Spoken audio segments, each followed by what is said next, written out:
మీ రక్షణని సందేహించొద్దు. ఎంతమంది తమ రక్షణ గురించి సందేహాలు కలిగి ఉన్నారో తెలిస్తే ఆశ్చర్యపోతారు. అయితే వాక్యాన్ని తెరచి సమస్యను పరిష్కరిద్దాం. దేవుడు వాగ్దానం చేశాడు, రక్షణ తన కుమారునిలో ఉంది. ఎవరైతే కుమారుని నమ్ముతారో వాళ్ళకి నిత్య జీవం ఉంది అని. మొదటి యోహాను పత్రిక 5:11 నుంచి ఇలా ఉంటుంది, నేను దేవుని కుమారుని నామాన్ని స్తుతించే మీకు నేను ఈ విషయాలు వ్రాస్తున్నాను. మీరు నిత్య జీవాన్ని కలిగి ఉన్నారని మీరు తెలుసుకుంటారు.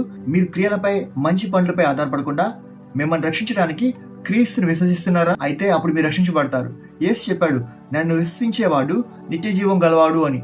మీరు వాక్యానికి బదులుగా మీ భావాలను నమ్మినప్పుడు సందేహాలు తలెత్తుతాయి. భావాలు వాతావరణం లాంటివి, అవి నిరంతరం మారుతూ ఉంటాయి. యేసు లేని రక్షణ ఇవ్వదు. అయితే పౌలు అంటాడు, ఆ కారణం చేత నేను కష్టాలు అనుభవిస్తున్నాను. నేను నమ్మిన వాడు నాకు తెలుసు కాబట్టి నేను సిగ్గుపడను. నేను ఆయనకు అప్పగించిన దాన్ని రాబోతున్న ఆ రోజు వరకు ఆయన కాపాడగలరని నాకు పూర్తి నమ్మకం ఉంది. ప్రభువుని నమ్ముకుంటే సిగ్గుపడక్కర్లేదు. ఆయన నమ్ముకుంటే పరలోకం చేరడంలో సందేహమే లేదు. ఇదే వాళ్ళు